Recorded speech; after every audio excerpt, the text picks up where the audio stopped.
Hola, empezamos entonces este módulo de doctrina de Satanás, que si bien podríamos decirlo en pocos minutos, sí hay algunos detalles que debemos de observar con detenimiento.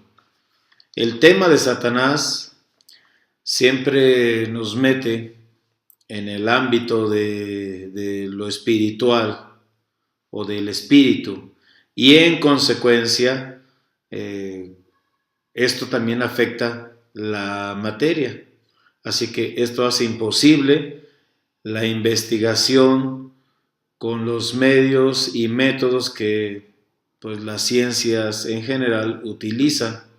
Así que la referencia para preguntas de esta doctrina debe estar limitada exclusivamente a la Biblia. Siempre que hablamos de Satanás, tenemos que tener una referencia bíblica, porque, repito, estamos hablando de algo espiritual. En muchas ocasiones, cuando se trata el tema de Satanás, la referencia es alguna película, alguna tradición, alguna superstición y cosas por el estilo. Creemos entonces que para tener una referencia clara, contundente, fundamental del tema de Satanás, tenemos que ir a las Escrituras, las cuales sabemos son nuestra última y principal regla de fe, de creencia también. Así que cualquier cuestión respecto a Satanás debe ser en base a lo que la Biblia dice. Y si alguien tiene algún fundamento, tiene algún argumento y no es en base a las Escrituras, definitivamente vamos a tomarlo como algo fuera de contexto, fuera de la realidad, y por lo mismo algo que no debe de ser tomado en serio y no tiene ningún peso de verdad. Así que vamos a entrar de lleno entonces a la introducción, y a manera de introducción pues ya mencionamos, nuestra base va a ser siempre la Biblia, así que les aconsejo que al estar observando este video, aunque es una introducción, siempre tengan su Biblia y un cuaderno de notas a la mano, porque algunos pasajes de la Biblia van a estar en las diapositivas que estaremos pasando, pero otros los tendrán que anotar conforme los vayamos mencionando, y que podrían ser tomados en cuenta para su evaluación final. Entonces entramos en la introducción. Dice la Escritura, hablando de la existencia de Satanás. Por supuesto que hay muchas personas que no creen que Satanás sea un ser real, que exista siquiera, pero la Biblia dice que cuando cenaban Jesús y sus discípulos, dice ahí en Juan 13, versículo 2, como el diablo ya había puesto en el corazón de Judas Iscariote, hijo de Simón, que le entregase. Eso está ahí en Juan 13, 2, y podemos hacer muchas referencias a los lugares donde la Biblia menciona a Satanás. No vamos a hacer la lista exhaustiva porque eso lo vamos a ver más adelante, pero en Job capítulo 1, en Zacarías capítulo 3, en Mateo capítulo 13, en Hechos capítulo 5, en Efesios capítulo 6, en Primera de Pedro capítulo 5, versículo 8, se menciona al diablo. En 7 libros, esto es muy importante que anoten, en 7 libros del Antiguo Testamento se hace referencia a Satanás bajo nombres diferentes. Hay 7 libros del Antiguo Testamento bajo nombres diferentes. Pongan atención, investíguenlo, porque puede ser una pregunta de examen en su evaluación final. ¿Cuáles son los 7 libros del Antiguo Testamento en donde se hace referencia a Satanás? Claro que es con otros nombres, pero es para que tomen en cuenta eso. En el Nuevo Testamento, todos los escritores hacen referencia a él y es mencionado en 19 libros. En 19 libros del Nuevo Testamento se menciona a Satanás. Ahora, si estamos hablando de la mención que se hace a Satanás, aunque sea con diferentes nombres en el Antiguo Testamento, o los 19 libros del Nuevo Testamento, ¿podrían todos estos autores, escribiendo durante un periodo de aproximadamente 1600 años, estar equivocados en cuanto a su existencia, la existencia de Satanás? De acuerdo a las Escrituras, esto es importante, de acuerdo a las Escrituras, hay un ser llamado el diablo o Satanás, un ser real que tiene una existencia real, que sí existe. No es una fábula, no es un cuento, no es una invención. Un argumento que usan muchas personas es que sí, yo sí creo en Dios, pero no creo que exista el diablo. Entonces están negando la palabra de Dios, que es la Biblia, y en todos los lugares donde se menciona, es decir, si alguien niega a creer la existencia real, verdadera, de que hay un ser llamado el diablo o Satanás, está negando la Biblia, está negando la Biblia. Obviamente no es el personaje más importante, no es el principal, tampoco tiene un lugar preponderante, pero sí es mencionado en esos libros del Antiguo Testamento que ustedes les aconsejo investiguen, y en 19 libros del Nuevo Testamento, que no puede ser solamente una fábula, un cuento o algo como producto de la imaginación del ser humano. Ahora, ¿cuál fue el estado original de Satanás? Parece ser que las Escrituras, la Biblia, enseña que el diablo fue creado perfecto en sus caminos. Una persona de gran belleza y brillantez, exaltado en posición y honor, que como resultado del orgullo por su propia superioridad, buscó dirigir hacia sí mismo la adoración que solo le correspondía a Dios y solamente a Dios. Y como consecuencia de ese pecado, del orgullo, fue degradado en persona, en posición y en poder, convirtiéndose en el principal, digámoslo así, oponente, adversario, contrario a Dios y en el enemigo del hombre. Aquí hay una pregunta interesante en relación, por ejemplo, a lo que menciona la Biblia en cuanto a Satanás en Ezequiel, capítulo 28, versículo 1 al 19, que sería bueno que anotaran ese pasaje. Ezequiel 28, del versículo 1 al versículo 19, lo repito. Ezequiel, capítulo 28, del versículo 1 al versículo 19. Es importante que lo tengan presente este pasaje porque es uno de los pasajes principales donde se habla de Satanás. Ahora, una pregunta. ¿Es una descripción del estado original de Satanás? Aquí hay en escena 2 personajes. Estamos hablando de Ezequiel 28. Primero, el príncipe de Tiro, del versículo 1 al versículo 10.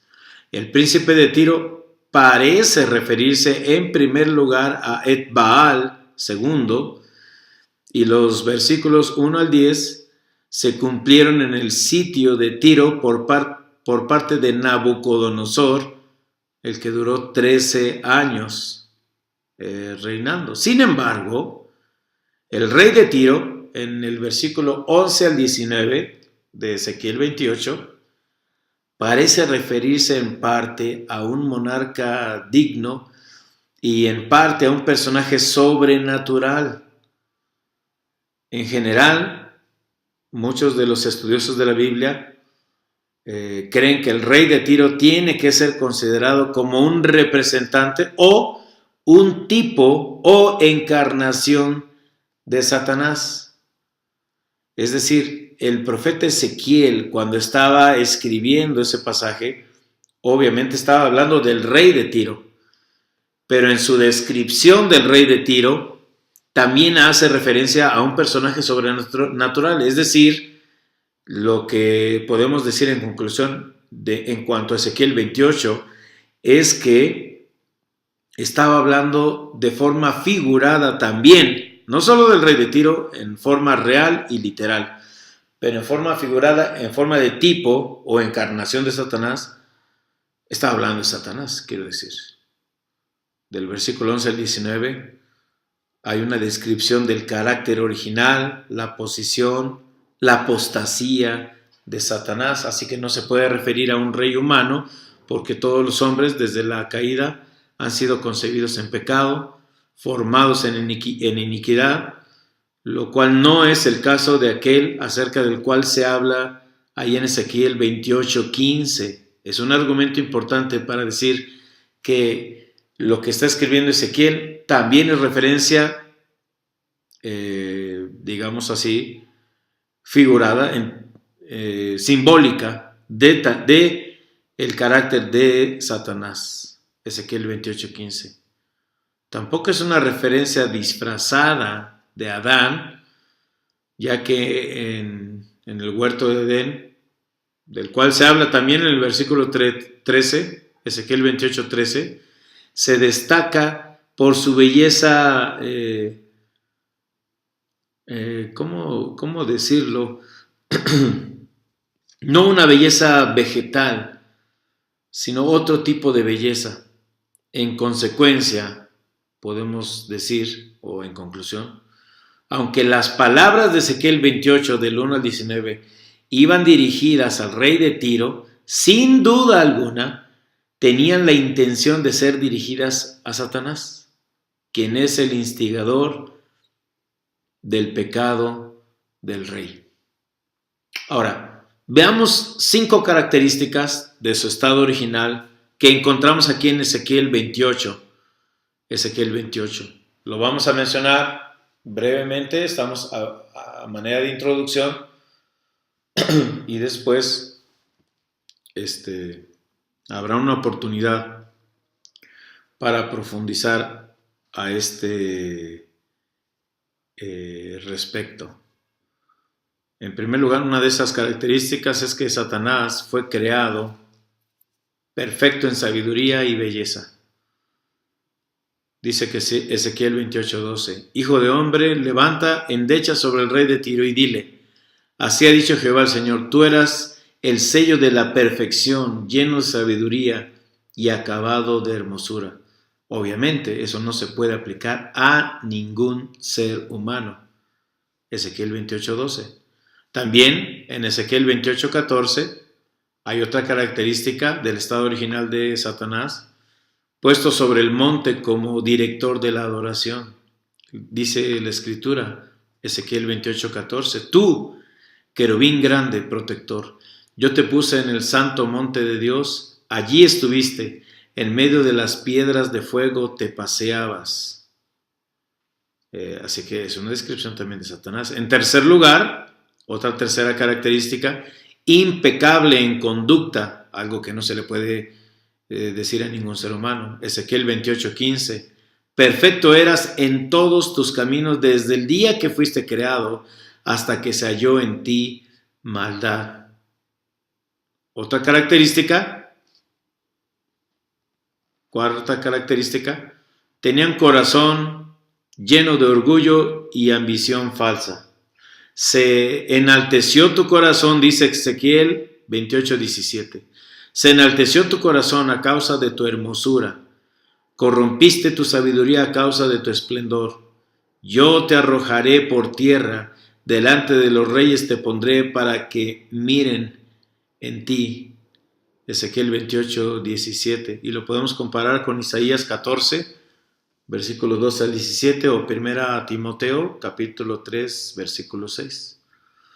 Y la quinta característica del estado original de Satanás es que fue degradado en carácter moral y destituido de una posición elevada. Dice también ahí en Ezequiel 28, versículo 16, a causa de la multitud de tus contrataciones, fuiste lleno de iniquidad y pecaste, por lo que yo te eché del monte de Dios y te arrojé de entre las piedras del fuego, oh querubín protector. Así que aquí el versículo 16 habla del pecado de Satanás. Y el versículo 17, de la causa del pecado, que fue el orgullo, estando engreído por causa de su belleza, tal vez de su poder, de la posición que él gozaba en ese momento, antes de caer. Pablo atribuye la condenación de Satanás a esa causa precisamente. Dice ahí en 1 Timoteo capítulo 3, versículo 6, no sea que envaneciéndose caiga en la condenación del diablo. Es decir, podemos decir sin lugar a dudas tampoco que el orgullo, la vanidad, fue la causa de la caída del diablo. Y podemos entonces decir que es una de las peores cosas que uno puede hacer, caer en orgullo o en vanidad. Es practicar un pecado que Satanás pues hizo y que le valió ser expulsado del monte de Dios, de la presencia de Dios. Lucero, Lucifer, estrella de la mañana, son nombres que tiene Satanás. No puede ser, si hablamos ahí en Ezequiel de la estrella de la mañana, Lucifer o Lucero, no puede ser otro sino Satanás. Cuando Lucero dijo, yo subiré, fíjense, pongan atención a lo que él dice, yo subiré, el pecado tuvo su origen. Cuando Satanás dijo, yo subiré al monte de Dios, y algunos, como Scofield, en alguno de sus libros, de sus anotaciones en la Biblia, donde él pone sus referencias, cita un comentario diciendo que su intención no solamente era subir hasta la presencia, al lugar de Dios, que solamente Dios ocupaba, sino que él quería ocupar el máximo lugar y quitar a Dios de ese lugar. Así que podemos decir en esta introducción, a manera de conclusión, que Satanás fue creado como un ángel de Dios, creado por Dios, de rango, de orden elevado, que tenía gran belleza, brillantez como persona, era superior en poder, en sabiduría a muchos ángeles, hasta que se halló en él iniquidad, el orgullo o la vanidad, cuando buscó asumir la posición y prerrogativas que solamente a Dios le correspondía. Esa es la razón, digamos, la vanidad por la cual Satanás fue expulsado de la presencia de Dios. Así que vamos a ver en adelante su poder. Vamos a ver su naturaleza. Yo creo que son cosas importantes, no para adoración, pero sí para estar conscientes de quién es Satanás. Ya dijimos, se constituye como enemigo contrario a Dios. ¿Cuál es su morada presente? ¿Cuál es su morada futura? ¿Cuál es el final? Y también cuál debe ser en este módulo. Vamos a estar viendo no solo cuál es el destino de Satanás, sino cuál debe ser la actitud del creyente en relación con Satanás. Y eso lo estaremos viendo en este módulo. Espero que lleguemos a ese punto claros de qué es lo que Dios nos quiere mostrar también a través de eso. Gracias. Continuamos entonces en el siguiente video.